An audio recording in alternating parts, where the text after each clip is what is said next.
할 얘기는요, 종교재판 얘기인데요. 제가 지난번 수업에서 말씀드렸다시피 비코의 텍스트를 이해하는 데 있어서 가장 핵심적인 맥락 가운데 하나입니다. 그러니까 젊은 시절부터 평생 동안 비코를 따라다녔던 그 이단의 혐의, 종교재판소의 처벌에 대한 두려움, 이걸 맥락으로 이 맥락을 이해하셔야 새로운 학문이라는 이 책의 텍스트를 더 깊게 들어가실 수 있으실 것 같은데요. 그래서 지난번 수업을 통해서 간단하게 언급드렸지만 오늘 좀 자세하게 비코에 대한 종교재판이 어떤 양상으로 진행된, 어떤 배경 속에서 이루어졌고 어떤 양상으로 진행되었는가, 구체적으로 어떤 문제들이 지적이 되었고 거기에 비코가 어떤 반응을 보였는가까지 오늘 얘기를 해보도록 하겠습니다. 먼저 이 종교재판에 대해서 얘기하기 전에요. 종교재판이 실시되었던 이 시대적 맥락을 좀 먼저 간단하게 소개해드리고 시작을 할게요. 이게 종교개혁이 일어난 이후에 유럽의 지도입니다. 여기 그러니까 이 연두색이죠. 연두색으로 표시된 부분이 가톨릭의 영역이고요. 그러니까 예전에는 종교개혁 이전에는 유럽의 종파가 하나였죠. 유럽 전체가 아마 연두색이었을 겁니다. 단 하나의 종파, 가톨릭만 존재했죠. 그런데 이제 곳곳에서 종교개혁가들이 등장하기 시작하고 또 루터니, 칼뱅이니 이런 사람들이죠. 신학적인 이유 때문에 혹은 정치적인 이유 때문에 그리고 혹은 영국의 사례처럼 개인적인 사적인 문제로 인해서 각 지역이 가톨릭으로부터 독립해 나가기 시작합니다. 이 독립이 완료되었을 무렵의 유럽 지도죠. 그러니까 이 지도를 보시면 이미 전에 가톨릭이었던 영역의 상당 부분이 다 독립해버린 상태를 확인하실 수가 있습니다. 그러니까 강의를 들으시는 선생님들께서 이 당시의 로마 교황이라고 한번 생각을 해보시면 이런 상황이 교황청에 얼마나 심각한 위기 상황이었는지 좀 이해하실 수 있으실 것 같은데요. 그 이전에는 유럽 전역에서 행사하던 정치적 영향력, 종교적 영향력은 물론이고요. 문화적, 행정적 영향력들이 반토막이 난 상태죠, 지금. 가장 심각한 문제는 이제 재정적인 타격이었죠. 이 독립해서 나간 지역에서는 더 이상 헌금을 걷어들일 수가 없었습니다. 심각한 재정적인 타격에 직면하게 되죠. 그래서 일어난 것이 흔히 우리가 카운터 리포메이션이라고 하는 반종교 개혁이라는 사건인데요. 반종교 개혁의 효시를 알렸던 것이 바로 트리엔트 공의회입니다. 이탈리아 북부의 트렌토라는 도시에서 고위 성직자들이 모여서 그러니까 일종의 대책 마련 회의를 개최하게 되죠. 이 종교개혁이라는 위기 상황에 맞서서 가톨릭 교회는 여기 어떻게 대처해야 되는가에 대한 회의를 하게 됩니다. 트렌트 공의회가 시작된 것이 1545년이고요. 끝난 것이 1563년입니다. 약 18년 동안 3차례 회기에 걸쳐서 진행이 되는데요. 굉장히 오랜 시간이죠. 그러니까 수많은 대책들이 아마 논의되었을 겁니다. 이 대책들을 아주 간단하게 좀 카테고리 범주화시켜서 정리를 해보면 이렇습니다. 첫 번째는 루터가 부정했던 가톨릭의 전통을 그리고 교황의 권위를, 교황의 우월성을 재확인하는 것. 다시 말씀드리면은 루터 이전으로 돌아가자라는 것이 첫 번째였고요. 물론 이 카테고리 안에는 수많은 세부적인 결정 사항들이 있겠지만 일단 이렇게 정리하겠습니다. 두 번째는요, 종교개혁을 직접적으로 촉발시켰던 원인들이 있죠. 형직계층의 부패와 퇴폐를 근절하고, 그 다음에 대사, 그러니까 면벌부죠. 면벌부 판매가 금지됩니다. 그리고 이런 것보다요, 사실 저희 강의와 관련해서 가장 중요한 것은 이 트렌토 공의회를 기점으로 가톨릭의 사상 통제가 극심해집니다. 그러니까 이미 알프스 이북에는 종교개혁 사상이 널리 유통되고 있습니다.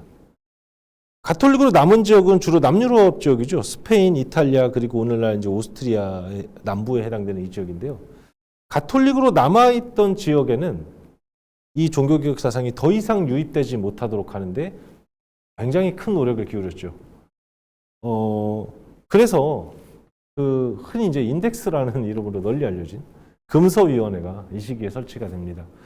그래서 단지 이제 프로테스탄트 사상뿐만 아니라 가톨릭의 교의에 어긋나는 어떠한 사상을 담은 책들은 출판이 금지되죠.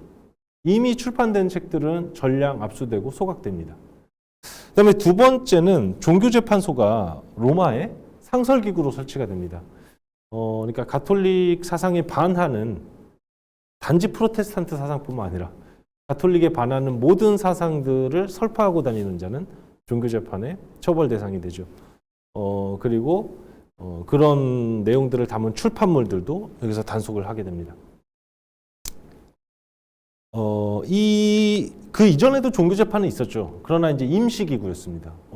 예를 들면 어느 지역에 이단이 창궐 했다 그러면 당대 이제 유명한 적임자를 대부분 이제 고위성직자이거나 저명한 신학자일 경우가 많죠. 종교재판관으로 임명해서 파견하죠. 그 지역에서 이단이 진압되면 다시 종교재판관들은 자신의 본분으로 돌아가는 이런 시스템이었는데요. 이 시기에 이제 로마의 상설기구로 설치가 되는 거죠. 이 종교재판소의 이름이요. 이제 산토 오피치오, 그러니까 영어로 하면 이제 홀리 오피스가 되는데요. 흔히 한국어로 이제 검사성성이라고 번역됩니다.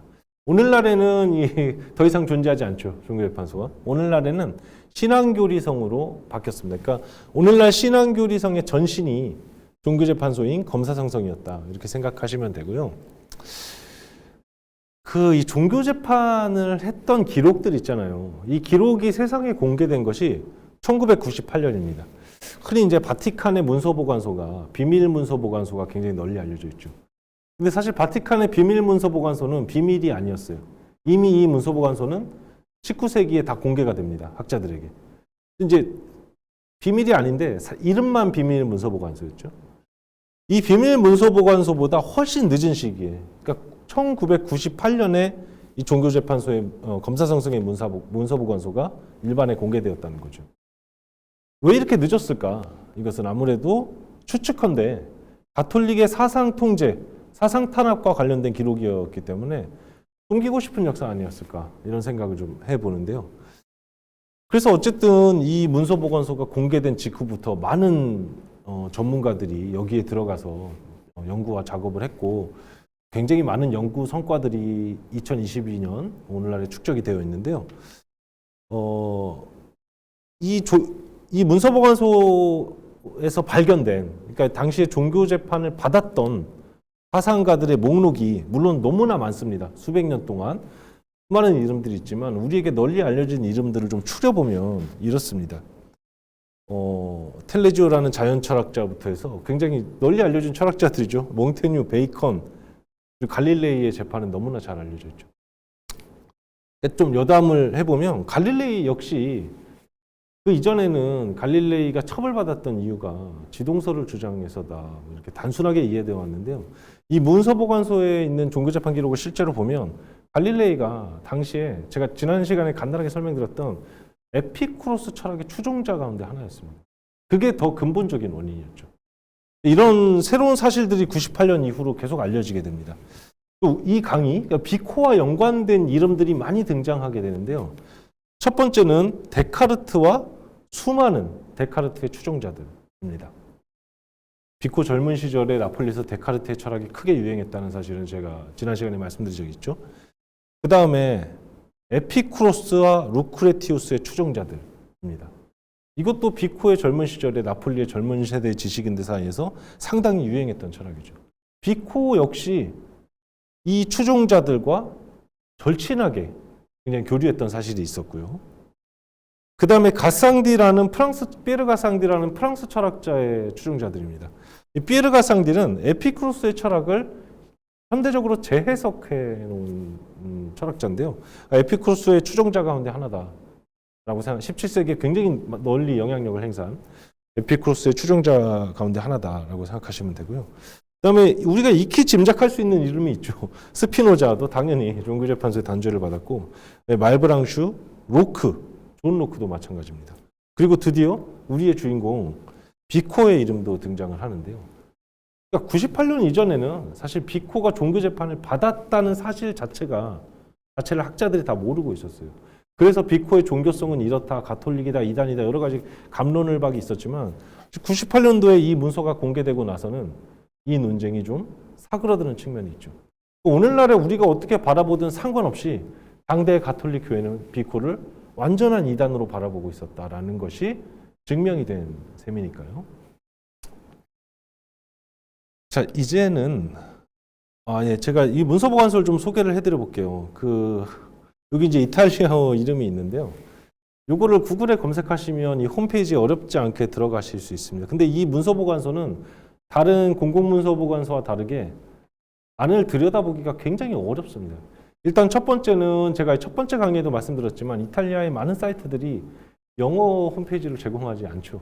여기도 마찬가지입니다. 그러니까 이탈리아어 사용 능력이 있어야 좀 완전하게 이 사이트를 보실 수 있는데요. 좀 궁금하신 분들은 요새 이제 구글 번역의 힘을 빌려서 좀 대략의 내용을 좀 살펴보실 수 있을 것 같습니다. 또 한 가지 문제는 온라인 카탈로그를 제공하지 않아요. 많은 공공문서보관소들은 온라인 카탈로그를 제공하는 것은 물론 이제 PDF 형태로 자료를 다 요새 제공하고 있는데 전혀 그렇지가 않습니다. 실제로 들어가야만 카탈로그를 볼 수 있고 들어가야만 자료를 열람할 수 있는 시스템이죠. 아직까지도 작업이 굉장히 힘든 문서보관소 중에 하나고요. 좀 그냥 관심 있는 분들은 한번 들어가 보시라고 제가 홈페이지를 좀 소개를 해드렸습니다.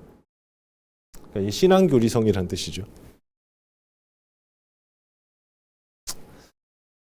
그러니까 이 로마에 설치된 이 홀리 오피스, 그러니까 검사 성성은 가톨릭으로 남아 있는 전 지역에 광범위한 사상 통제, 사상 탄압을 실시했는데요.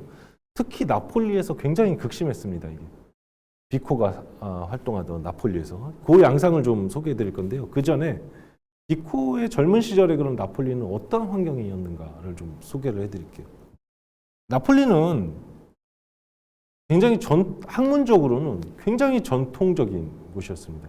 17세기가 되면 알프스 이북에서는 여러 근대 철학들이 발전하게 되죠. 대표적으로 뭐 데카르트를 예로 들 수 있겠죠. 나폴리에는 전혀 그런 움직임이 없었어요. 계속해서 전통적인 스콜라 철학이 지배하는 곳이었습니다. 사상적으로.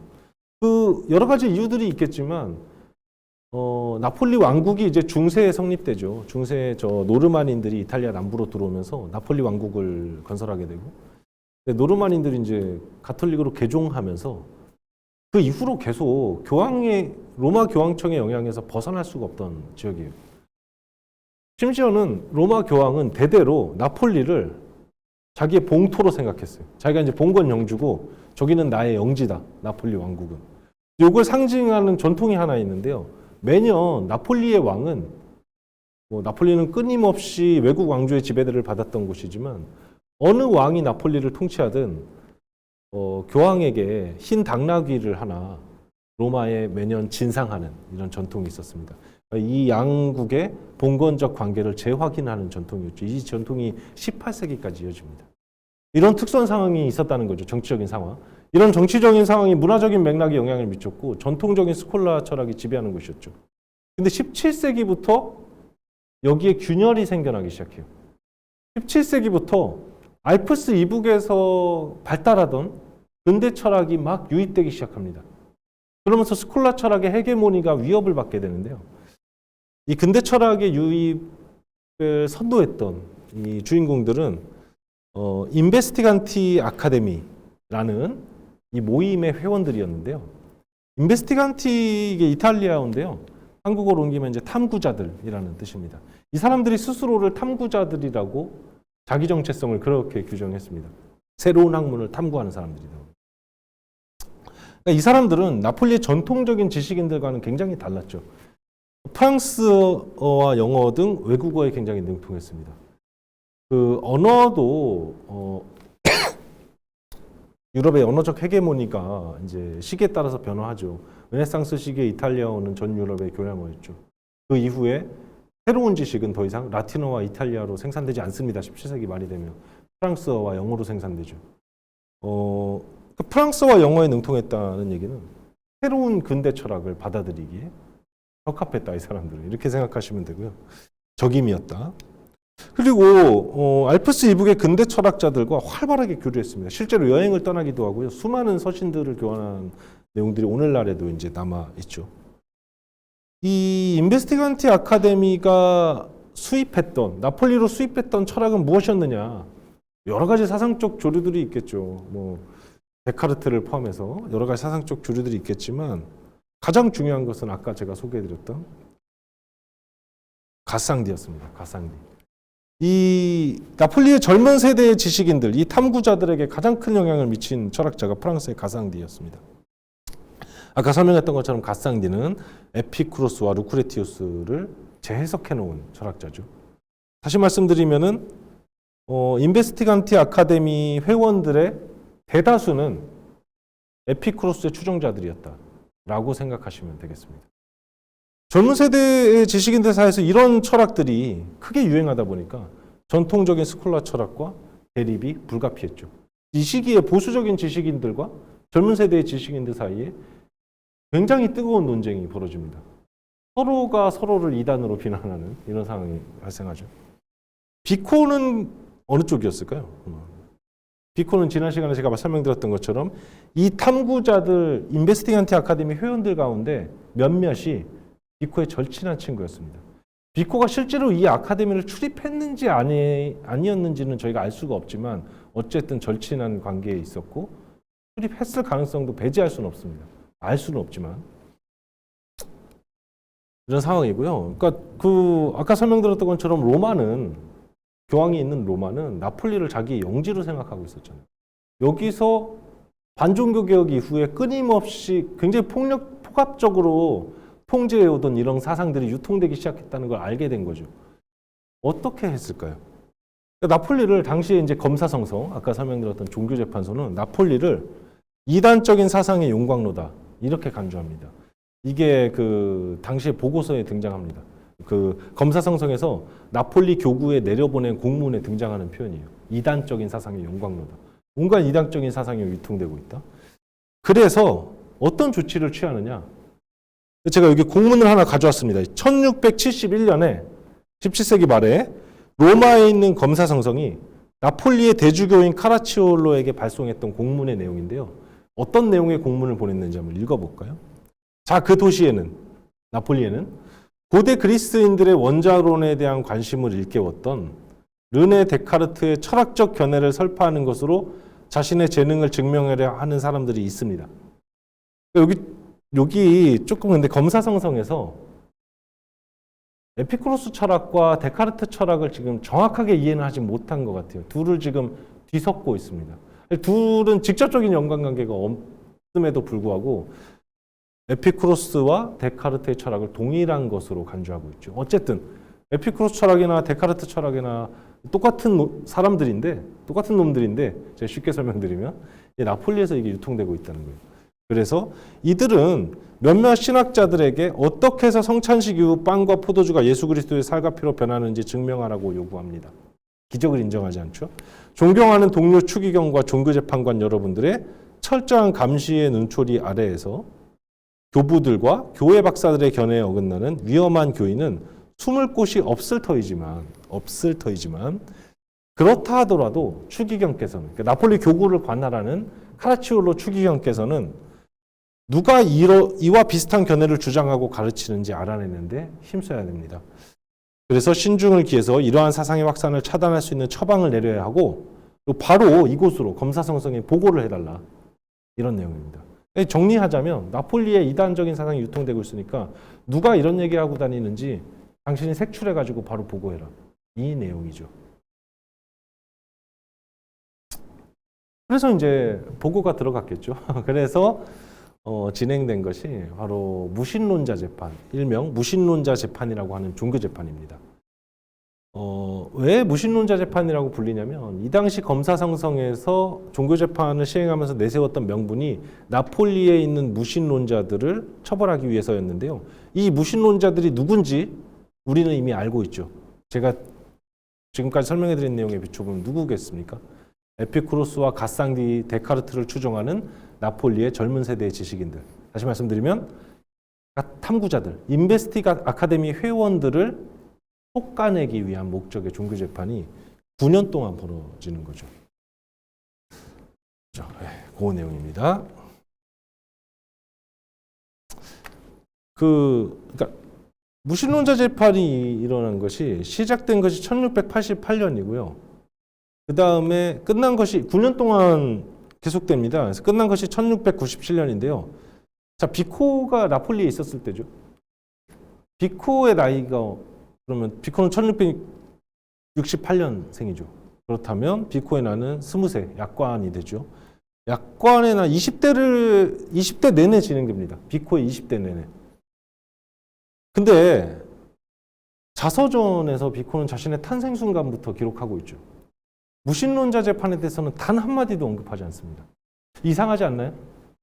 자신의 사상 형성 과정을 설명하는데 20대 내내 진행되었던 20살부터 29살까지 진행되었던 이 사건이 빠질 수가 있을까요? 의도적인 침묵이죠. 그러니까 나폴리의 지식세계를 특징 짓는 가장 큰 사건 한마디도 언급하지 않고 있다는 거죠. 의도된 것이라고 보고요. 그 다음에 이 종교재판, 무신론자 재판에 이 겨냥하고 있었던 그 목표에 대한 언급은 등장합니다. 뭐라고 쓰나 볼까요?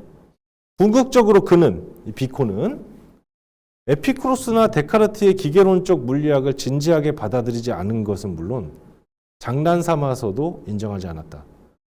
왜냐하면 그들은 모두 그릇된 전제로부터 출발하기 때문이다. 종교재판이 대상으로 삼았던 에피쿠로스 철학과 데카르트 철학과 나는 아무 관련이 없다. 나는 이거를 다 그릇된 전제로부터 출발한다고 본다. 자기 변호입니다. 사실이 아니에요. 사실이 아니고 적어도 뭐 그 말년이 되어서 전향했는지 아닌지는 부차적인 문제고 적어도 청년 시절에는 비코는 에피쿠로스를 추종했습니다. 그다음에 에피쿠로스 철학에 대한 내용이 또 나오죠. 이것은 에피쿠로스 철학은 어린아이들의 위축된 정신과 아낙네의 유약한 정신이나 만족시킬 만한 철학이다.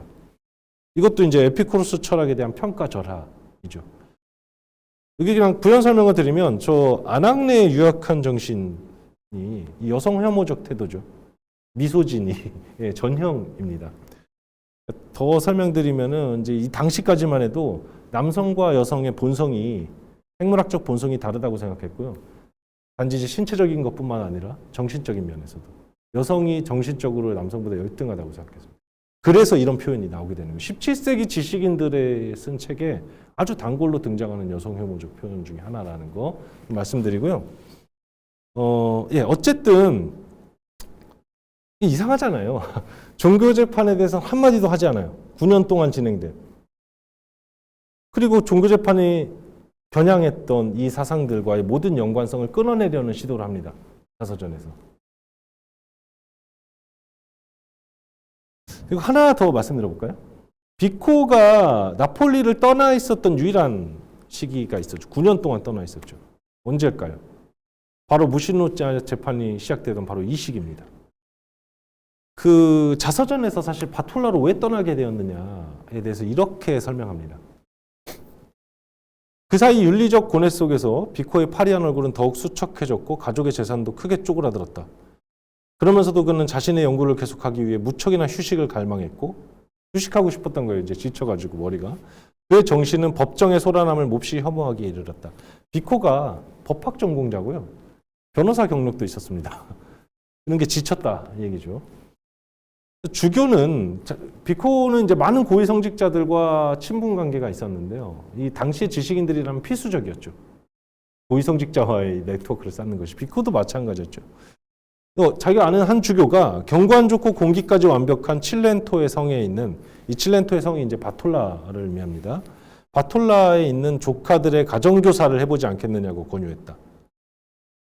이 지역에 비코는 이제 가기로 결정하죠. 왜 가기로 결정했느냐? 자서전에 따르면 이 지역의 좋은 공기는 곧 그의 건강을 회복시켜 주었고 그는 공부하기에 적합한 온갖 여유를 누릴 수 있었다.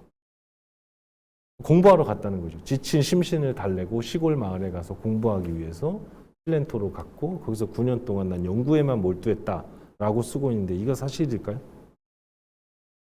무신론자 재판이 1688년에서 97년까지 진행됩니다. 바톨라 생활은 1686년에 떠나서요. 1695년에 돌아옵니다. 무신론자 재판이 마무리되었을 무렵에 돌아옵니다. 이게 우연일까라는 생각. 물론 문헌적 근거는 없습니다. 이게 추측의 영역인데요. 가정의 영역인데요. 이 바톨라에 떠나 있는 동안 비코의 가장 절친한 친구들이 바로 이 무신론자 재판의 희생양이 되는 거죠. 한마디도 언급하지 않죠. 그리고 나는 바톨라로 떠나 있었어. 난 여기 몰라. 나는 거기서 나폴리에서 일어나는 일들에 신경 쓰지 않았고 난 공부만 했어. 이런 진술이죠. 상당히 개인적으로는 진정성에 굉장히 의심이 가는 진술이라는 거죠. 무신론자 재판은 이제 9년 동안 지속되고 끝이 납니다. 그러나 그렇다고 해서 종교 재판이 끝난 건 아니에요. 나폴리에서 종교 재판은 18세기 중반까지 지속되고요. 18세기 중반까지 그래서 스콜라 철학의 헤게모니를 위협하는 새로운 사상의 추종자들, 이 젊은 세대의 지식인들을 탄압하기 위한 굉장히 효과적인 무기로서 위력을 발휘하게 됩니다. 그러니까 이렇게 봤을 때 나폴리의 종교 재판, 그러니까 나폴리에서 가톨릭 교회의 사상 통제, 사상 탄압은 비코의 전생에 걸쳐서 작동합니다. 비코의 청년기, 막 사상을 형성해가던 청년기뿐만 아니라 새로운 학문의 지필에 몰두하던 말년에 이르기까지 계속해서 사상 통제의 분위기가 있었고, 비코는 끊임없이 젊은 시절에 에피쿠로스의 추종자들과 교류했다는 사실이 나폴리 지식사회에 널리 알려져 있었고, 끊임없는 처벌에 대한 두려움, 자신에게 덧씌워진 이단의 혐의를 벗어내야 하는 필요, 이런 것들과 함께 해왔다는 거죠, 평생을. 자, 이 맥락에서 새로운 학문을 이해해야 됩니다. 새로운 학문의 텍스트가 굉장히 제가 첫 강의 때 소개해드린 것처럼 굉장히 난해하고 모호하죠. 왜 그렇게 난해하고 모호하게 썼을까요? 책을. 이게 이렇게 주장하는 학자들도 있죠. 비코가 굉장히 장식적이고 수사가 많은 바로크식 문체를 사용해서 굉장히 어렵다. 맞죠? 비코가 이제 바로크식 문체를 전형적인 바로크식 문체를 사용한 건 맞습니다. 대구를 딱딱 맞아 떨어지게. 굉장히 장식적인 수사들을 많이 넣는. 근데요, 바로크 문체를 사용한 모든 저자들이 굉장히 많은데 그 모든 저자들의 글이 다 이렇게 어렵지가 않아요. 왜 이렇게 어려울까요? 비코에게. 비코는 자기가 하고 싶은 얘기를 숨겨놓고 싶었던 거예요. 텍스트 안에. 왜 숨겨놓았을까요? 바로 제가 설명드린 사상 탄압의 분위기 때문에. 비코의 텍스트가 어려운 이유가 바로 이것입니다. 가장 중요한 이유가. 여러 가지 이유 중에. 이걸 뒷받침하는 근거가 있는데요. 비코만 글 이렇게 쓰지 않습니다. 비코와 동시대에 아까 그 인베스티간티 아카데미 회원들 있잖아요. 많은 다수가 이렇게 글을 쓰죠. 종교재판 이단 혐의를 피하기 위한 것이라는 거죠. 그래서 새로운 학문이 자서전뿐만 아니라 새로운 학문이라는 책을 읽으실 때는 언제나 이 문제를 염두에 두셔야 됩니다. 왜 이렇게 썼을까? 그러니까 이거죠. 비코는 어떤 모습으로 자신을 재현하려 했을까? 자신의 책에서. 그거를 걷어내는 작업이 필요하다는 겁니다. 이 걷어내는 작업에 도움이 되도록 제가 종교재판의 양상을 더 자세하게 한번 재구성해 볼게요. 그러니까 종교재판은 18세기 중반까지 진행이 되는데 비코도 종교재판의 대상이 됩니다. 자기 동료들과 마찬가지로. 그러니까 이 사실이 1998년에 세상에 알려지게 된 거죠.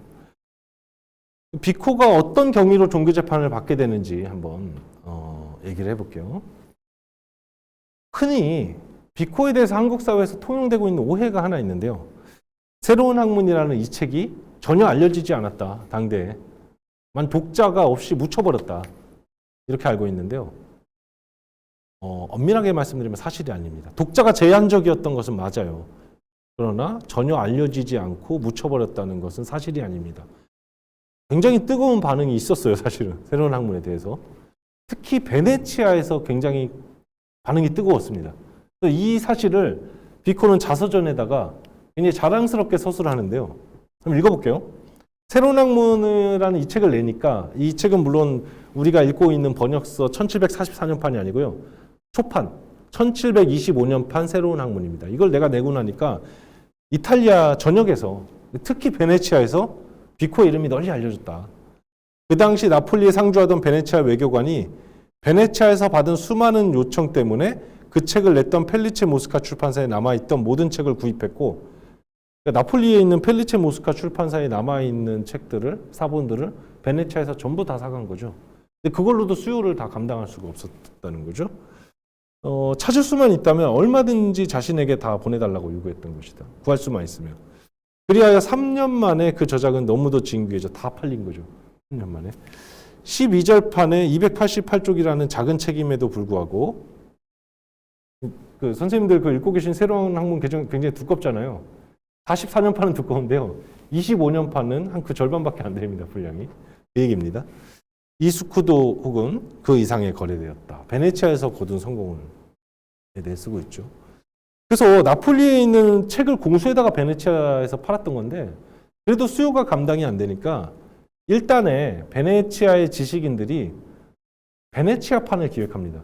이 새로운 학문이라는 책을, 거리가 멀잖아요. 나폴리에 갖고 오기도. 베네치아에서 그냥 인수해서 여기서 팔자. 수요가 많으니까. 이런 생각을 하게 되고요. 이 새로운 학문의 베네치아 출판을 계획했던 지식인들이 비코한테 쓴 편지들이 있는데요. 비코가 이걸 또 자서전에다 자랑스럽게 또 인용을 하죠. 읽어볼까요? 로돌리라는 베네치아의 신학자가 보낸 편지입니다. 여기 베네치아에서 이 책을 찾는 사람들이 늘고 있어요. 이 책이란 새로운 학문의 초판이죠. 이 도시 베네치아에서 더 이상 구할 수 없게 되자 어떤 사람들이 나폴리로 계속 이 책을 주문하고 있습니다. 그러나 이것은 거리 때문에 상당히 불편하기 때문에 어떤 사람들이, 자신과 자신의 동료들은 베네치아에서 재출판하자 이런 생각을 갖게 되었습니다. 저도 이런 계획에 동의하고 있고, 근데 이제 물어봐야 되니까 저자한테 재출판하려면 그래서 조언을 해주십시오. 이 문제에 대해서. 이런 내용의 편지죠. 로돌리와 같이 재출판을 기획하고 있던 안토니오 콘티라는 지식인의 편지인데요. 안토니오 콘티는 비코의 책을 보고 너무 감명받았어요. 새로운 학문을 보고. 그래서 이거를 알프스 이북의 지식인들에게 보내요. 프랑스로, 영국으로 이렇게 보내게 되죠. 근데 프랑스와 영국에서도 반응이 좋았습니다. 그러니까 비코가, 새로운 학문이 비코의 당대에 완전히 독자 없이 묻혀졌다? 사실이 아닙니다. 자서전을 보시면 저는 그 책의 간결한 축약본을, 책을 다 보낸 건 아니고 내가 이 책 내용을 요약해서 프랑스에 보내가지고 한번 살펴봐라 이렇게 얘기를 했습니다. 왜냐하면 비코가 다루고 있는 이 분야를 프랑스인들도 오래전부터 다뤄왔으니까 그들이 어떤 의견을 갖고 있는지 궁금했다는 거죠. 영국으로도 보냈어요. 영국인들도 마찬가지입니다. 근데 이 자서전에 인용을 안 해놨는데요. 이 안토니오 콘티와 관련된 주고받은 서신을 보면 당시 프랑스와 영국의 지식인들이 안토니오 콘티에게 어떤 얘기를 하냐면, 책 내용이 너무 좋은데 너무 어렵다, 글이. 그래서 비코의 책을 프랑스어 영어로 유통시키려면 좀 내용을 쉽게 바꿔야 될 것 같다라는 제안을 하게 되고요. 그 얘기를 안토니오 콘티가 비코한테 하게 되는 거죠. 그러니까 자서전의 내용으로 더 좋은 활자를 이용하여 이 책을 출판하여 더 알려지도록 만들 필요가 있습니다. 무슨 뜻이냐면, 더 좋은 활자를 이용하면 무슨 뜻이에요? 더 알기 쉽게 알기 쉽게 바꿔가지고 좀 재출판하면 이 책이 훨씬 더 널리 알려질 수 있을 것이다. 수정하는 게 어떻겠냐라는 제안입니다.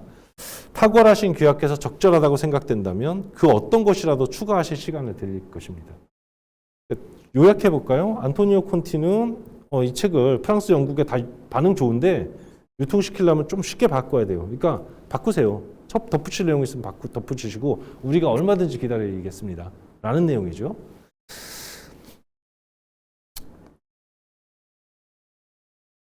예.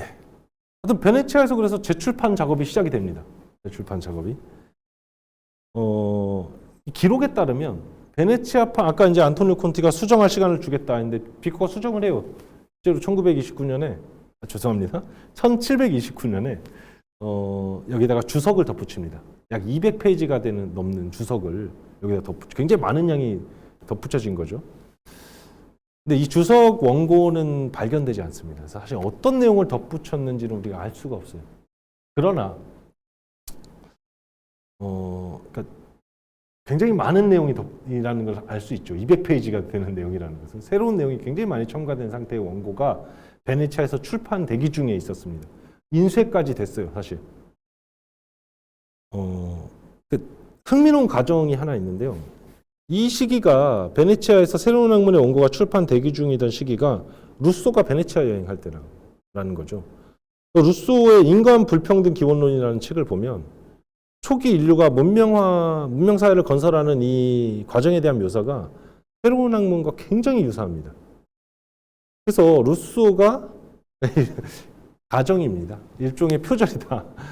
이 시기에 베네치아에 계류되어 있던 이 새로운 학문의 원고를 보고 굉장히 많은 영향을 받았을 것이라는 추측이 있습니다. 저거 내용적인 면에서만 보면 상당히 일리 있는 추측이라고 저는 생각이 되고요. 어쨌든 출판을 대기 중이었는데 당시에 이제 아까 그 로마에 있는 검사성성의 협력자들이 유럽의 각 도시에 있었죠.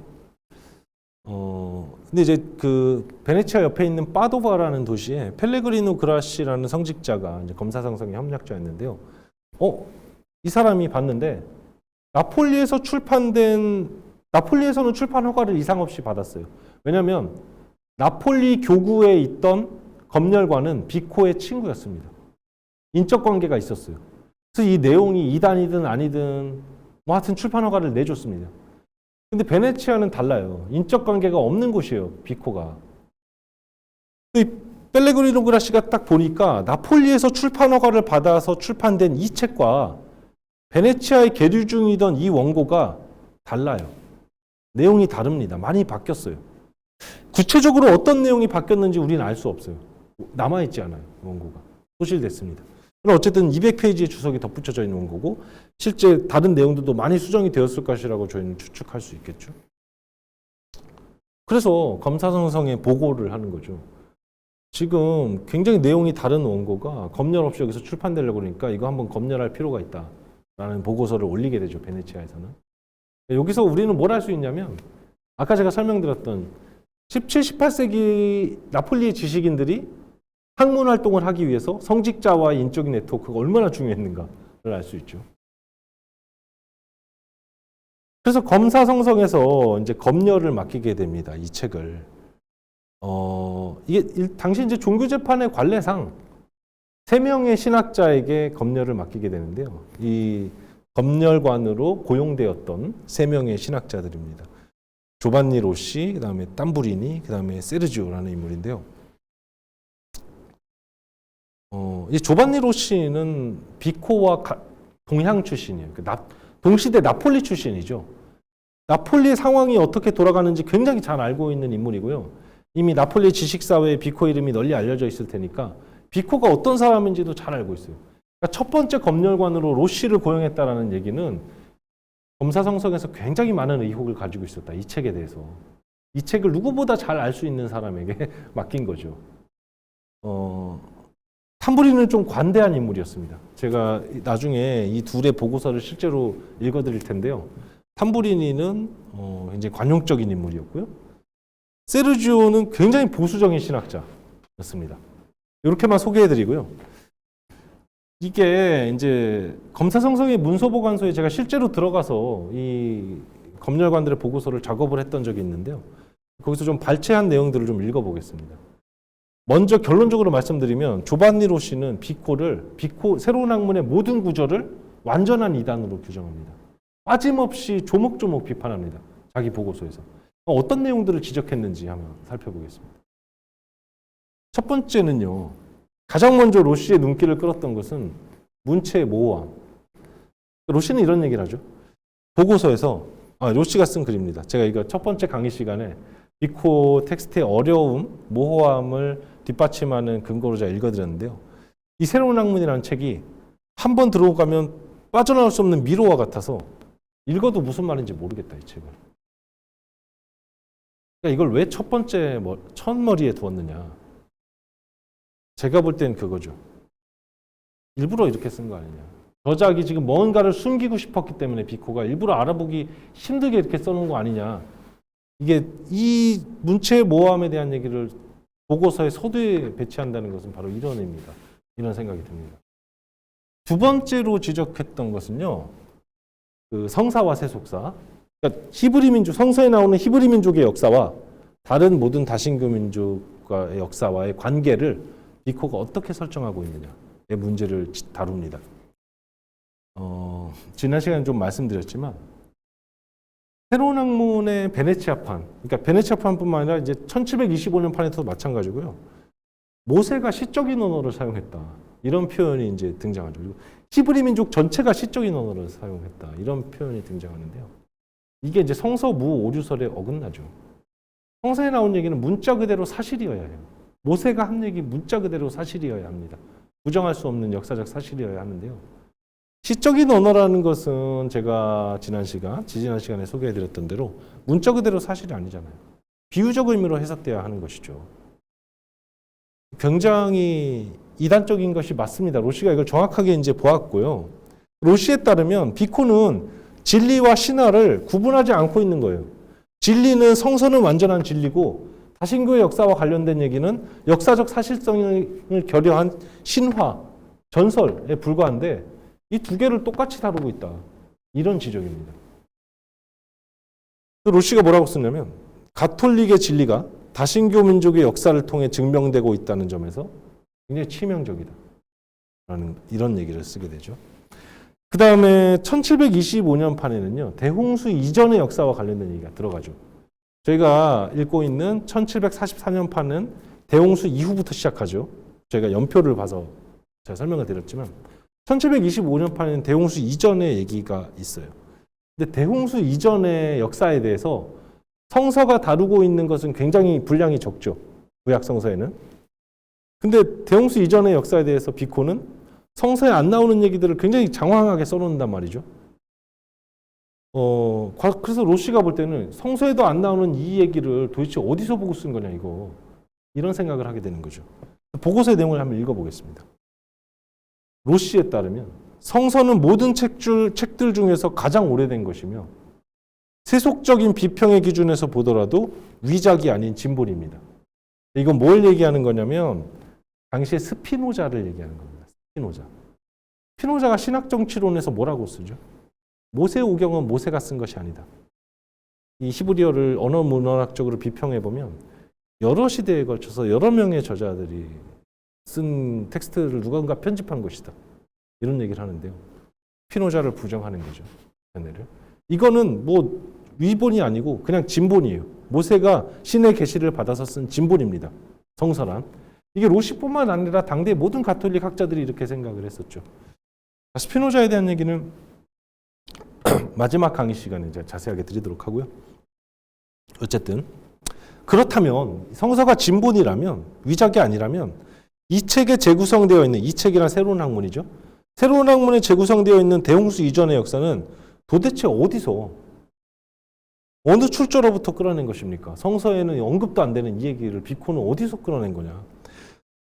단지 자기 머릿속의 환상으로부터 이런 얘기를 끌어내고 있는데 이것은 그노시스주의 당시 가톨릭교에서 이단으로 규정하고 있었던 그노시스주의자들의 광기와 같은 것이다. 이단이다. 이런 내용이죠. 로시가 세 번째로 지적했던 문제가 있습니다. 인류의 이상과 언어의 분화라는 문제인데요. 제가 인류의 이상 관련해서 지난 시간에 잠깐 소개를 해드린 적이 있죠. 언어의 분화 있잖아요. 언어의 분화는 성서에 따르면 어떻게 설명되죠? 언제부터 언어가 분화되죠? 유명한 에피소드가 있죠. 바벨탑의 혼란.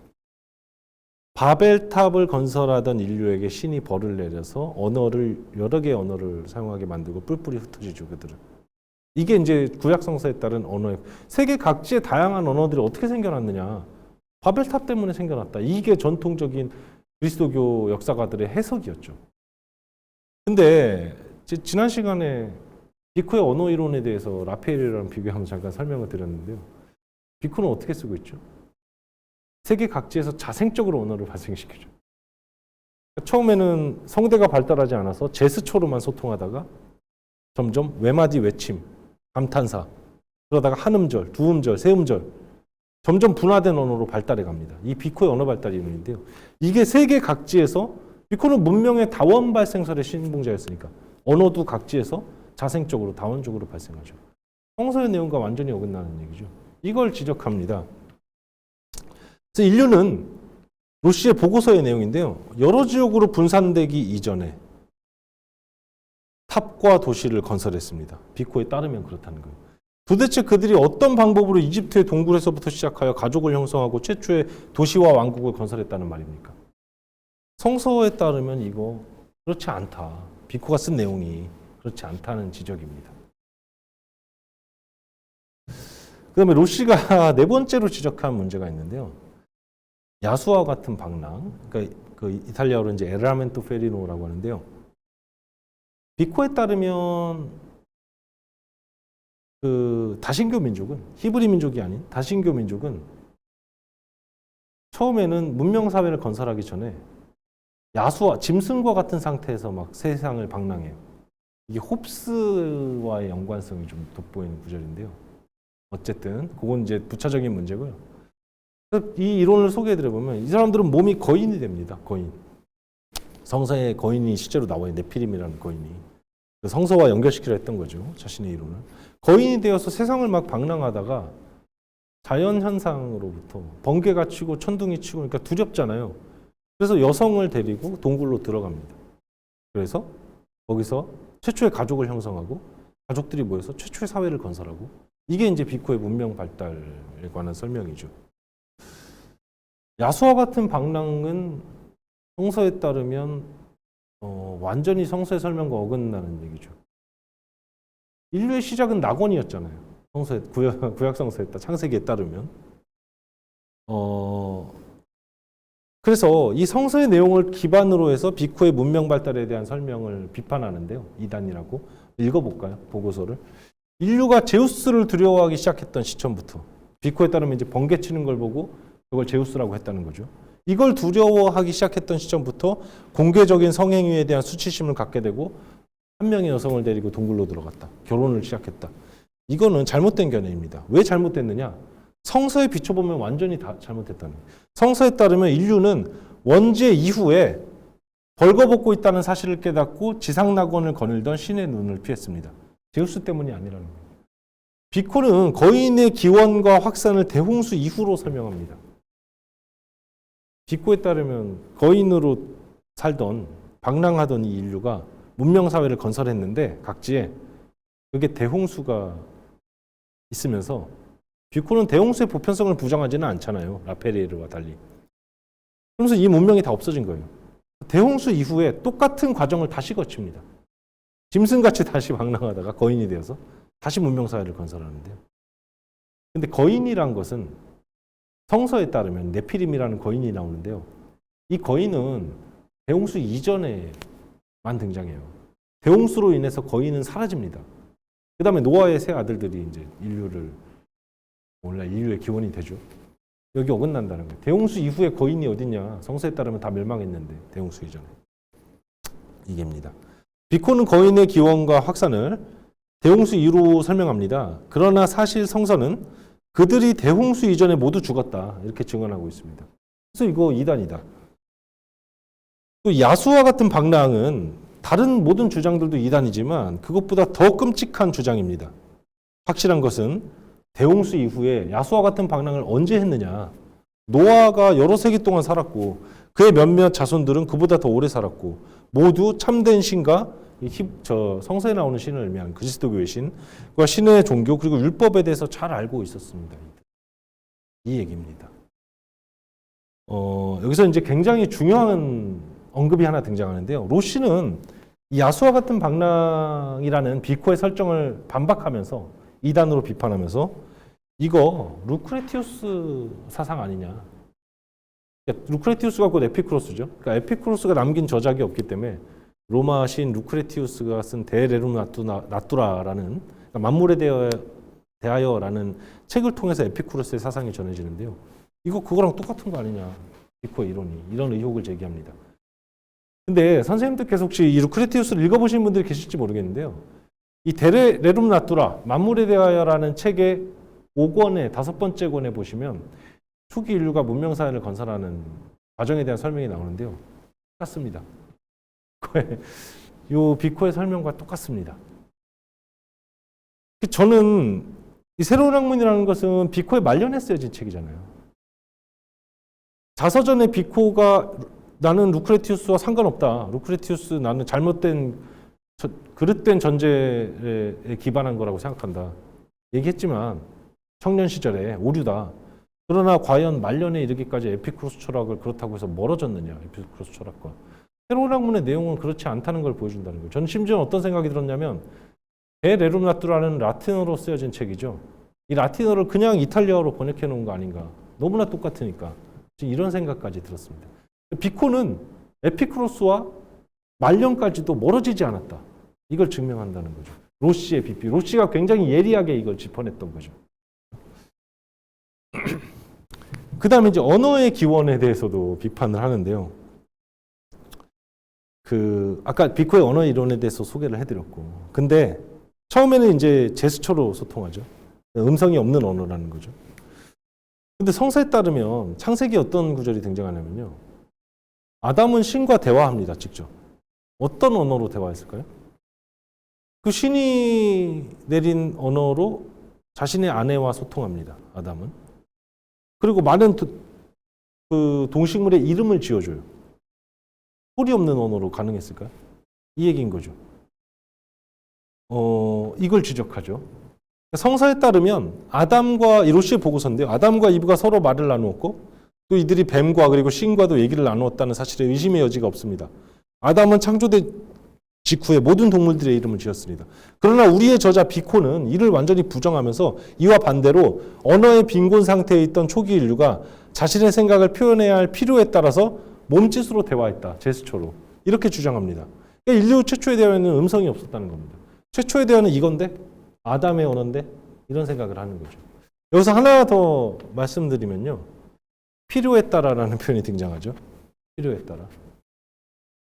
전형적인 에피쿠로스주의자들의 표현입니다. 데 레rum 나투라를 보시면 필요에 따라라는 말이 수없이 반복되고요. 새로운 학문에서도 마찬가지로 이탈리아어로 페르 네체시타라는 표현이 수없이 반복됩니다. 전형적인 에피쿠로스주의자의 글이에요. 제가 읽었을 때는. 그러면서 로시가 이 언어의 기원에 대한 내용을 이단으로 비판하면서 우리 지난 시간에 공부했던 라페이레르 이론 아니냐 이거 똑같은 거 아니냐라는 의혹을 제기합니다. 지난 시간에 설명드렸던 내용인데요. 그러니까 인류가 만약에 비코 말대로 음성이 없는 언어를 사용하는 인류가 있다면 아담은 그렇지 않았으니까 아담의 자손이 아닌 다른 뿌리에서 나온 사람들 아니냐. 뿌리 아담이띠. 아담 이전의 인류 아니냐 이 사람들은. 라페이레르 이론을 지금 수용하고 있는 거 아니냐라는 의혹을 제기하는 거죠.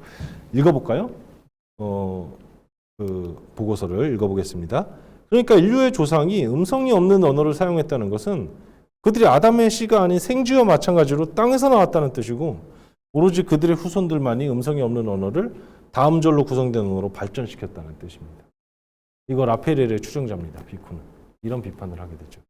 자, 크게 요 5가지 비판을 하는데요. 그러니까 이 내용을 정리해보면 한마디로 정리해보면 이거죠. 로시는 성서에 대한 문자 그대로의 해석, 여기 위배되는 인류 역사에 관한 모든 해석들을 다 부정한 거죠. 근데 비코가 쓴 초기의 역사를 보면 새로운 학문을 읽다 보시면 선생님들께서 이런 언급을 찾으실 수 있죠.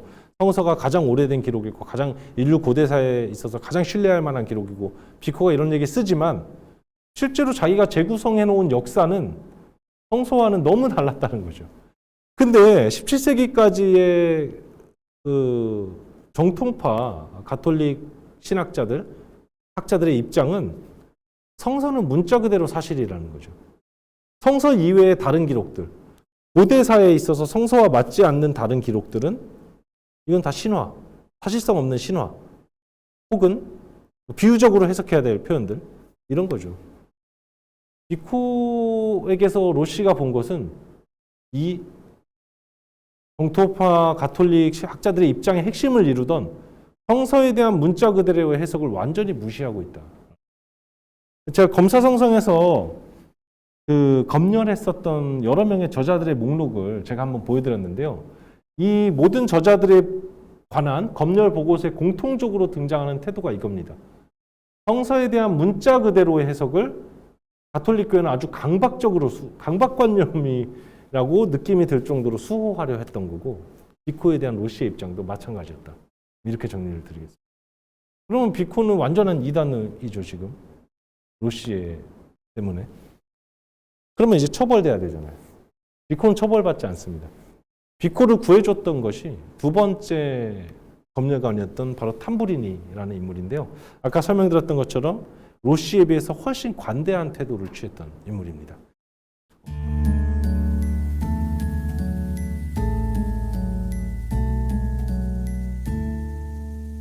다시 수업으로 돌아가 보겠습니다. 그러니까 로시 때문에 검열관 로시가 비코를 완전히 새로운 학문의 거의 대부분의 구절을 다 이단이다 이렇게 판정을 내려놓은 상태에서 이제 두 번째 검열관인 탐부리니한테 검열 의뢰가 가는데요. 아마 이때 로시의 보고서를 같이 보냈던 것 같아요. 탐부리니에게. 왜냐하면 탐부리니가 자기 보고서에 썼던 내용들이 로시가 비판했던 그 지점에 대한 변호로 가득 채워져 있습니다. 읽지 않고서는 로시의 보고서, 로시가 어떤 보고서를 올렸는지 읽지 않고서는 이렇게 쓰는 것이 좀 불가능하겠죠. 로시가 지적한 문제 중에 성사와 세속사의 문제 있잖아요. 히브리 민족의 역사와 다신교 민족의 역사의 문제. 이 문제를 얘기하면서 비코가 얘기했던 인류가 문명 사회를 건설하는 과정. 그러니까 여기 자연법이라는 용어로 표현되어 있는데요. 뭐 언어를 이렇게 발달시키고 뭐 어떻게 이산을 해서 뭐 야수와 같이 방랑하다가 거인이 되었다가 이런 얘기들이 전부 다 다신교 민족에게만 해당되는 거 아니냐라고 변호합니다.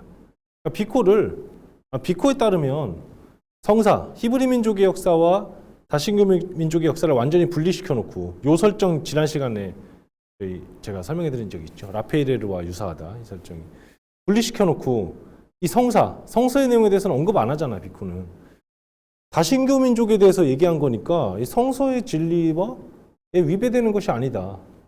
히브리 민족에 대해서는 언급하지 않고 있다. 이 저자는 그렇게 변호하죠.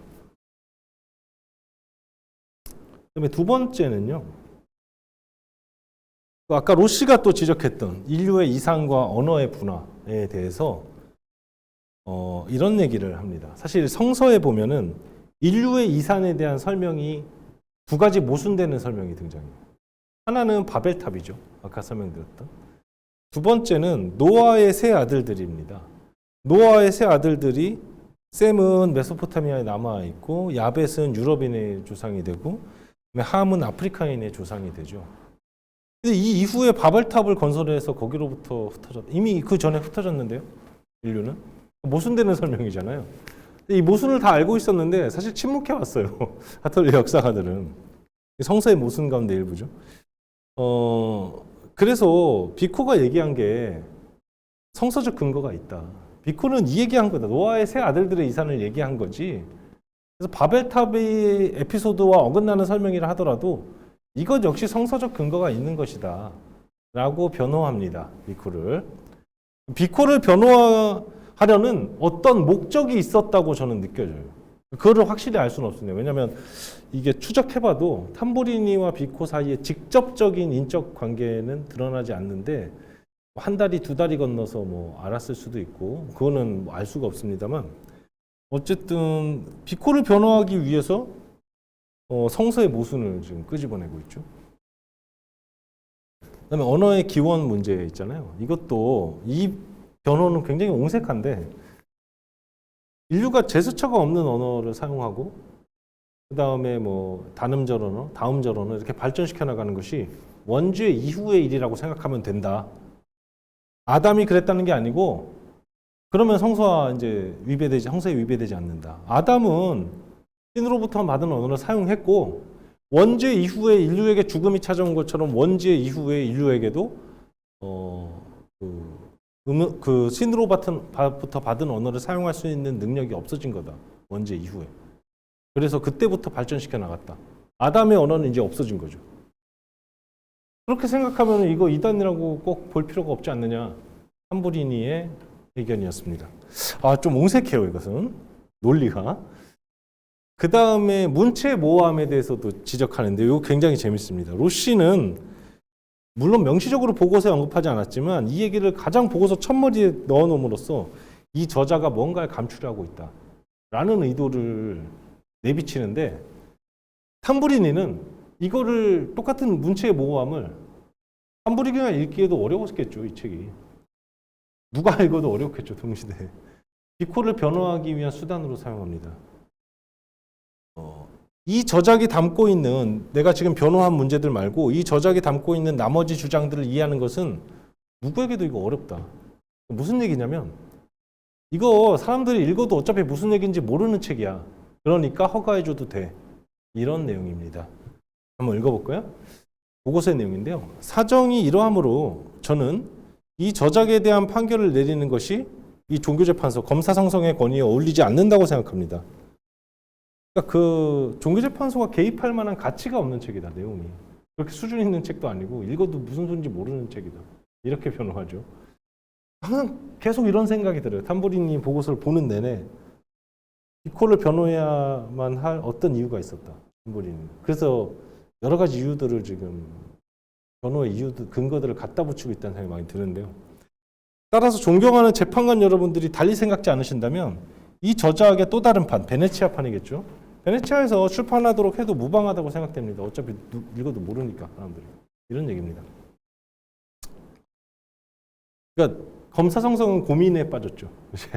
한 명의 검열관은 이 완전한 이단, 구절구절 다 이단이다 라는 판정이고, 또 한 명의 두 번째 검열관은 그렇지 않다, 이단이 아니다 라는 판정을 내렸고, 그래서 세 번째 검열관의 보고서 검열 의뢰가 가는데요. 그 전에 여기 탐부리니가 올렸던 보고서를 아까 그 신한교리성의 문서보관소에 가서 문서철에 탐부리니 보고서의 첫 머리를 보시면, 첫 장을 보시면 뭐라고 써놨냐면, 이 책이, 새로운 학문이라는 이 책이 추기경 로렌초 코르치니에게 헌정되었던 책이다 라고 써놓습니다. 표지에다가. 근데 새로운 학문이라는 책은 1725년에 출판됐죠. 첫판이. 이 책이 당시 고위성직자였던 로렌초 코르치니에게 헌정이 됩니다. 근데 종교재판이 이루어지던 1729년에는 이 로렌초 코르치니가 교황이 돼요. 클레멘스 12세 교황이 됩니다. 이거를 표지에 써놔요. 보고서 표지에. 왜 써놨을까요? 어떤 의미가 있을까요? 선생님도 한번 추측해 보시겠어요? 탐부리니는 보고서 안내 내용에도 아니고 보고서 표지의 내용을 써놓습니다. 이 책은 로렌초 코르치니에게 헌정되었다. 무슨 의미일까요? 압박이죠. 무언의 압박. 이 책을 이단으로 판정해서는 안 된다는 압박. 교황한테 헌정된 책을 이단으로 판정하실 겁니까? 라는 압박입니다. 네, 어쨌든 이제 세 번째 검열관이 톰마소 세르지오라는 굉장히 보수적인 신학자입니다. 근데 검열 의뢰는 맡겼어요. 세르지오한테. 이건 알아요. 근데 미스테리가 있는데요. 이 문서보관소에 들어가 보시면 이 문서철 안에 맡겼다는 기록은 있는데 보고서가 없어요. 보고서는 2개밖에, 검열 의뢰가 간 기록은 3개죠. 로시, 탐부리니, 세르지오인데요. 보고서는 2개밖에 없습니다. 로시와 탐부리니의 보고서. 어떻게 된 걸까요? 세르지오는. 몇 가지 추측이 가능한데요. 첫 번째는 세르지오가 검열 보고서를 냈는데 누군가 의도적으로 이걸 없앴습니다. 이 검열 보고서를. 어떤 의도인지는 모르죠. 이런 추측이 가능하죠. 또 한 가지 추측은 검열 의뢰는 분명히 갔으니까 세르지오가 보고서를 제출하지 않은 거예요. 보고서를 제출하지 않고 뭉갰던 거죠. 어느 것이 진실은 모릅니다. 이거를 밝혀줄 수 있는 사료는 발견되지 않았기 때문에 이 2가지 중에 하나일 것이다. 이런 추측만이 가능하죠. 저도 진실은 알 수 없습니다. 근데 어쨌든 토마소 세르지오가 과연 어떤 생각을 했고 비코에 대해서 어떻게 판정했는가는 알 수 없지만 검사 성성의 최종적인 판단은 니실 데치준 푸잇, 이게 이제 라틴어로 번역하자면 아무것도 결정되지 않았다. 결정 보류입니다. 비코에 대해서 유죄다, 무죄다 뭐 이걸 판정한 게 아니고요. 이 저자는 결정 보류라는 판정을 내립니다. 보류의 의미는 뭘까요? 보류의 의미는 왜 판정하지 않았을까요? 아니 이단이면 이단이라면 하면 되고 무죄면 무죄라고 책 출판을 허가하면 되죠. 왜 보류했을까요? 제가 볼 때는 이거예요. 이단인데, 비코 이단인데 이단으로 판정할 수 없었던 거죠. 아까 얘기했던 탐부리니가 말한 교황과의 인적 네트워크 때문에. 교황 로렌초 코르시니가 비코의 후원자였습니다. 현재 교황이. 이런 거죠. 예. 이게 이런 사례가 역사 속에서 널리 알려진 사례가 있어요. 그 콘스탄티누스 기증장을 비판했던 로렌초 발라의 사례가 있잖아요. 그 교황의 세속적 권한을 뒷받침하는 법적으로 뒷받침하는 문서였던 콘스탄티누스 기증장이 중세에 위조된 거다. 이거 밝혀낸 로렌초 발라를 교황청에서 종교재판에 회부하지만 당시에 이제 교황과 동맹 관계에 있던 나폴리 왕과의 친분이 있었습니다. 그래서 처벌을 면하게 되죠. 비코가 똑같은 경우라고 저는 생각합니다. 이거 이단이지만 새로운 학문은 당시 교황과의 고위성직자들과의 네트워크 때문에 처벌할 수 없었던 거죠. 정리하자면 이렇습니다. 오늘날 비코의 종교성과 관련된 논쟁에도 불구하고 그거와 상관없이 당대 가톨릭 교회 눈에 비친 비코는 이단이었다. 이런 결론을 우리가 내릴 수 있다. 여기서 중요한 거는 종교재판을 실시했다. 비코가 사실상 이단으로 판정이 났다라는 것보다 비코 이거 다 알고 있었습니다. 왜냐하면 나폴리에도 검사성성의 조력자들이 있었고 자기와 인적 네트워크가 있었기 때문에 지금 중앙에서 검열이 어떻게 돌아가고 있는지 실시간으로 알고 있었어요. 비코는. 그래서 이단 혐의를 받고 있는 내용들을 하나하나 삭제하고 수정해 가기 시작합니다. 1725년부터 그러니까 1725년 초판 출판 1729년에 종교재판이 있었으니까 그때부터 죽기 직전까지 새로운 학문 마지막 편까지 계속해서 수정합니다. 그래서 이 수정이 정말 방대한 양의 수정이 이루어지는데 이 수정의 층 위를 좀 나눠볼 수가 있어요. 여러 단계로 새로운 학문을. 그러니까 우리 이렇게 생각하면 돼요. 새로운 학문 선생님들께서 읽고 계시는 새로운 학문이라는 책 1744년에 출판된 새로운 학문이라는 책은 최초의 검열이 실시되었던 그 29년부터 약 15년 동안 진행된 자기 검열의 산물이다. 끝없이 그 무수히 많은 자신의 이론을 숨겨놓기 위한 장치들로 이단 혐의를 벗어나기 위한 문학적 장치들로 가득한 작품이다. 이렇게 이해하시면 되겠습니다. 그래서 이 층위들을 한번 정리해 볼게요. 우리가 알고 있는 44년판이 나오기까지의 과정. 자, 1725년판에 처음으로 출판이 되는데요. 자서전에 따르면 그 이전에 이미 초고를 완성합니다. 근데 이 초고를 비코는 네거티브 폼이라고 묘사했어요. 그러니까 부정적인 형식의 새로운 학문이다. 왜 이런 이름을 붙였냐면 여기는 이제 다른 저자들의 이론에 대한 반박으로 채워져 있습니다. 비코 자신의 반박. 그래서 이제 부정적인 형식이라고 이름을 붙였고 이게 초고고 여기 이제 보완이 되어서 1725년판이 출판이 된 거죠. 이 모든 과정이 자서전에 등장하는 과정입니다. 그 다음에 베네치아에서 반응이 좋아서 1729년에 베네치아 출판을 앞두고 있다가 종교재판을 받게 되죠. 그래서 실시간으로 그 내용을 보고받으면서 개작을 하게 됩니다. 내용을 정말 새로운 작품을 집필하는 수준으로 바꿔요. 그래서 1730년판이 나오죠. 그러니까 개작을 뛰어넘는 수준의 수정이 이루어집니다. 모든 이단적인 내용, 특히 로시가 지적했던 모든 내용들을 전부 다 삭제합니다. 그 이후로도 안심할 수 없었어요. 죽는 날까지 이제 수정합니다. 그래서 이때부터는 1730년판의 인쇄본 위에 자필로 계속 수정을 하는데요. 한 권의 책에다가만 수정한 게 아니고 여러 개의 사본에다가 여기다 한 번 저기다 한 번 수정을 해놨기 때문에 이걸 파악하기가 굉장히 어렵습니다. 그래서 이제 이 수정의 단계를 연대기별로 편찬해 보면 첫 번째 수정과 두 번째 수정으로 나눠볼 수 있죠. 첫 번째 단계와 두 번째 단계로. 여기서 이제 중요한 역할을 했던 것이 줄리오 또르노라고 하는 나폴리 교구의 검열관이었습니다. 검사성성 소속이 아니고 나폴리 소속의 비코와 친분 관계가 있는. 그래서 이 새로운 학문 이 초판을 출판할 때도 줄리오 또르노가 출판허가를 내줬던 거예요. 근데 수정된 내용을 또르노가 보고 이거 아직도 좀 문제가 있을 것 같은데 라는 제안을 하게 되고 그래서 또르노의 의견을 받아들여서 44년판이 나오게 되는 거죠. 그러니까 더 정통파 가톨릭에 가깝게 바뀌었다. 이 과정에서. 29년 이후로 끊임없이 이단적인 내용이 전부 다 삭제되고 점점 더 가톨릭 사상가가 쓴 글답게 변화해가는 과정입니다. 비코 사상의 원형은 여기 들어있다. 이게 하고 싶은 얘기는 여기 들어있다. 여기도 많이 자기 검열을 한 산물이지만 44년 판보다는 여기 들어있다라는 생각이 되죠. 자, 그럼 구체적으로 어떤 내용들을 바뀌었는가? 너무 많은 내용들이 바뀌어서 일일이 다 말씀드릴 수 없지만 중요한 내용들만 좀 새로운 비코의 사상을 이해하기 위해서 중요한 내용들만 좀 추려서 정리를 해볼까요? 첫 번째는 로시가 지적했던 시적인 언어에 대한 언급 있잖아요. 아까 로시가 그랬잖아요. 지금 진리와 신화를 헷갈리고 있다. 이 사람 섞어 쓰고 있다. 뚜렷하게 구분합니다. 그러니까 모세와 히브리 민족이 다신교 민족들처럼 호메로스처럼 시적인 언어를 사용했다. 이 언급이 그냥 싹 사라져요. 그 다음에 두 번째는 라페이르와의 연관성을 지적했잖아요. 로시가.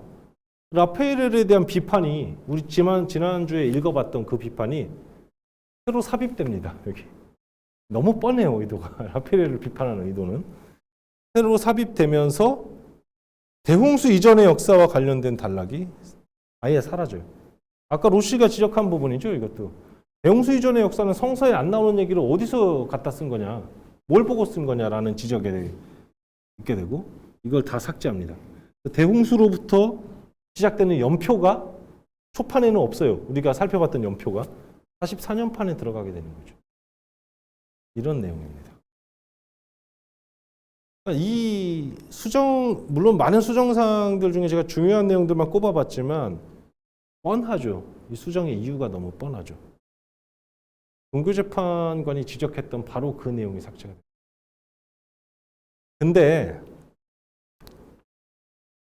누가 봐도 이단인 구절인데 44년판까지 남아있는 구절들이 있어요. 이게 저는 비코 사상의 핵심의 한 단면을 또 보여준다고 생각합니다. 어떤 내용인지 한번 읽어볼까요? 오늘날 새로운 학문 44년판에 465번째 단락의 내용입니다. 한번 읽으면서 한번 생각을 해볼까요? 오늘날 히브리 학자들은 히브리의 시가 복격으로 구성되어 있는지 아니면 단지 박자로 구성되어 있는지 견해가 나뉘고 있다. 실로 요세푸스, 필론, 오리게네스, 에우세비우스 교부들과 히브리 저자들이죠. 이 사람들은 복격을 옹호하는 데 반해 교부 히에로니무스는 모세의 오경보다, 여기가 중요합니다. 모세 오경보다 오래되었다고 주장하는 구약성서의 욥기의 제3장의 시작부터 42장의 끝까지 영웅시의 박자로 구성되어 있다고 주장합니다.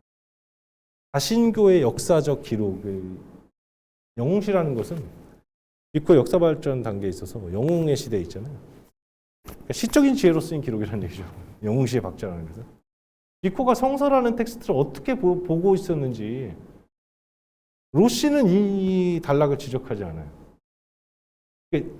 하나만 더 보고 좀 결론을 내려볼까요? 새로운 학문의 44년판에 여러 선생님들 읽고 계시는 256번째 단락에 이런 얘기가 나옵니다.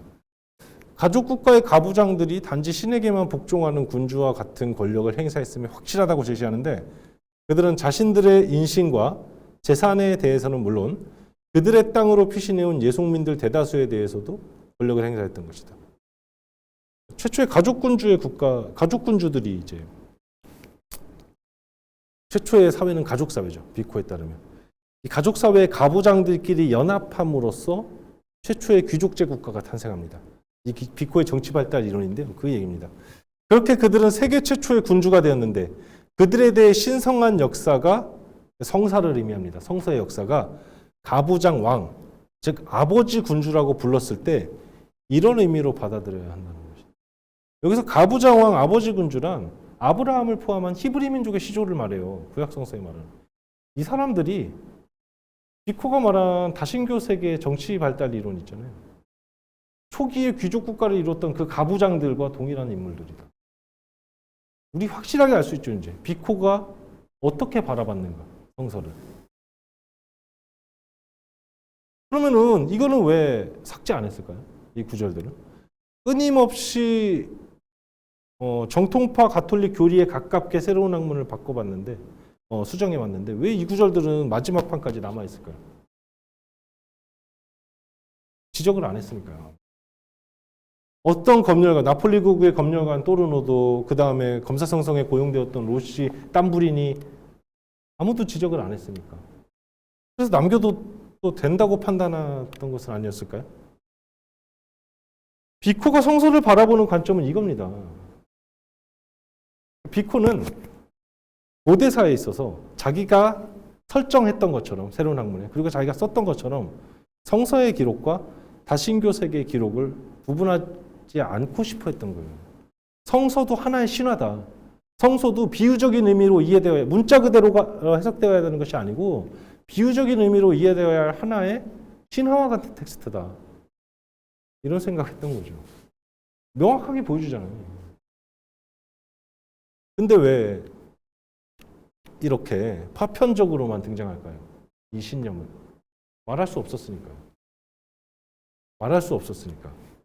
그래서 지적된 이런 신념을 보여주는 내용 중에 종교재판관이 지적되는 내용들은 다 사라지고 지적하지 않은 이 내용들만, 이 구절들만 두 구절이 남게 되는 거죠. 자, 제가 준비한 강의는 여기까지입니다. 이게 제가 두 구절만 찾았는데요. 선생님들이 이제 새로운 학문을 읽으시면서 제가 오늘 말씀드린 종교재판이라는 맥락에 비추어서 또 다른 구절들을 찾으시면서 좀 읽으실 수 있으면 더 좀 책이 흥미롭게 다가올 거라고 좀 생각이 됩니다. 질문을 생각하시는 동안 제가 다음 주에 예고를 드리면요. 제가 첫 번째 강의에 말씀드렸던 유럽의식의 위기라는 맥락에 비추어서 비코가 새로운 학문에서 재구성해 놓은 로마사 서술을 한번 검토해 보도록 하겠습니다. 비코는 로마법의 전문가였어요. 법학자 출신이죠. 특히 로마법의 전문가였고요. 로마법의 변천 과정을 통해서 어떤 인류에게 보편적인 역사 발전의 경로를 뽑아냅니다. 로마사 법제사의 발전 과정이 비코에게는 하나의 모델이에요. 이 모델에 전 세계의 모든 민족의 역사를 다 끼워다 맞추게 되는 거죠. 근데 이 로마사 서술이 비코가 쓴 로마 법제사 서술이 동시대 유래를 찾아볼 수 없을 정도로 독창적인데요. 그래서 어떤 반향도 불러일으키지 못합니다. 18세기, 19세기 초까지 비코의 로마사 서술을 언급한 문헌은 한 건도 발견되지 않는데요. 로마사 서술을 다음 시간에 살펴보도록 하겠습니다. 가부장적 아버지 군주가 왜 성서에 위반되는지 설명을 좀. 네, 알겠습니다. 그래서 이제 가부장 왕, 아버지 군주라는 표현이 성서에 등장한다. 신성한 역사, 성사죠. 성서의 역사 등장했는데 성서에 등장하는 이 가부장들은 전통적으로 이제 히브리 민족의 시조를 가리켜요. 아브라함을 포함한.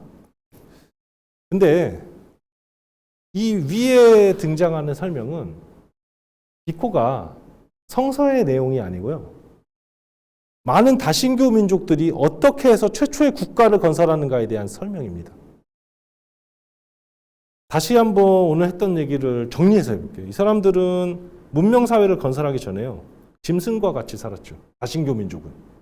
반면 히브리 민족은 아니잖아요. 히브리 민족은 계시적 진리를 통해서 직접 신으로부터 계시적 진리를 받아서 문명을 건설했죠.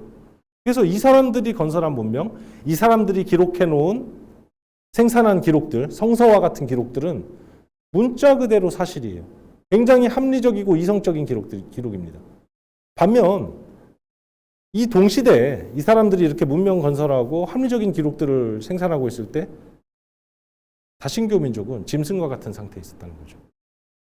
그래서 짐승과 같은 상태에서 자연현상을 보고 겁을 먹고 동굴로 한 명의 여성을 데리고 들어가고 가족이 생겨나죠. 가족이 생겨나는 시점입니다. 최초의 사회는 가족 사회예요. 근데 국가라고 할 만한 단위가 아니죠. 비코에 따르면 첫 번째 국가는 이 여러 개의 가족들이 모입니다. 모이는데 그걸 누가 통치하느냐 이 국가는 각 가족의 가부장들끼리 연합을 해요. 그래서 최초의 국가는 군주제 국가가 아닙니다. 이것도 이제 여담을 좀 드리면 전통적으로 아리스토텔레스 이후로 유럽에서는 정치체제 3분법이 하나의 그 상식이었어요. 상식. 군주제로 시작해서 귀족제, 민주정 이렇게 넘어가는 과정이. 비코는 이거 완전 뒤집죠. 귀족정이 먼저예요. 귀족정. 그 다음에 민주정, 그 다음에 군주정이 가장 발달된 정치체제예요. 비코에 따르면. 어쨌든 그렇게 귀족제 국가가 최초의 국가예요. 근데 이 귀족제 국가는 비코의 역사 발전 이론에 따르면 제 지난 시간에 소개해드렸던 영웅의 시대에 해당됩니다. 세 시기로 구분했죠. 신의 시대, 영웅의 시대, 그다음에 인간의 시대. 이 가부장들이 모여서 만든 귀족 국가는 영웅의 시대에 해당돼요. 그래서 이 영웅의 시대에 말하는 영웅들이 이 가부장들의 행적에 대한 기록이라는 거예요. 예를 들면 이게 제가 다음 시간에 보여드리겠지만 헤라클레스에 대해서 어떻게 묘사하느냐, 그리스 신화면 아킬레우스에 대해서 어떻게 생각하느냐, 이 영웅들에 대해서. 이 영웅들이 다 가부장들이란 말이에요. 귀족들, 후기 국가에. 그러니까 이것도 설명드렸지만 영웅의 시대까지는 비코에 따르면 다신교 세계의 기록들은 신화적인 기록이잖아요. 비유적인 기록. 시적인 지혜로 쓰여진 기록. 문자 그대로 사실로 받아들여져서는 안 되는 기록. 비유적인 의미로 해석돼야 되는 기록이죠. 자, 근데 성서에 나오는 이 히브리 민족의 시조들을 자기가 얘기했던 초기 가족 국가의 가부장으로 동일시하게 된다면 성서가 갖는 역사적 진실성이 무너지게 되는 거죠. 이해가 되셨나요? 여기서 조금 제가 덧붙이자면 비코가 이 구절을 통해서 우리가 뭘 읽을 수 있냐면 비코가 성서에 대해서 어떤 생각을 가지고 있었는가를 명확하게 알 수 있는데요. 비코는 성서를 다신교의 텍스트와 구분하고 싶지 않았어요. 비코는 초기 인류 고대사에 관련된 기록들은 문자 그대로 사실이 아니라고 생각합니다. 왜냐하면 비코는 인간 본성의 역사성을 얘기하죠. 초기 인류는 마치 어린아이와 같이 상상력이 굉장히 크기 때문에 상상력으로 쓰인 기록이다. 비유적으로. 예를 들면 이런 거죠. 존이라는 인물이 굉장히 빨라요. 근데 우리는 어떻게 표현하냐면 존은 사슴처럼 빠르다. 이렇게 얘기하잖아요. 초기 인류는 그렇게 말할 능력이 없는 거죠. 존은 사슴이다. 라고 얘기한다는 거죠. 문자 그대로 존은 사슴이 될 수 없죠. 그래서 이 화법, 이 어법을 시적인 지혜라는 원리를 통해서 우리가 해석해낼 수 있어야 된다. 그래야 고대사의 비밀을 밝힐 수 있어야 된다고 생각합니다. 이런 고대사의 인류 역사의 진실에 접근하는 이 방법은 성서도 예외가 될 수가 없었던 거죠. 비코는. 성서의 텍스트도 그렇게 비유적으로 해석돼야 되는 텍스트란 말이에요. 근데 이거는 로시가 지적한 바로 그 문제잖아요. 성서를 다신교의 신화와 헷갈리고 있다. 이 문제잖아요. 로시가 정확하게 본 거죠. 비코는. 이 구절을 통해서 읽을 수 있는 것은 바로 그것입니다. 시적인 지혜를 성서에도 적용하고 싶어 했던 것이다.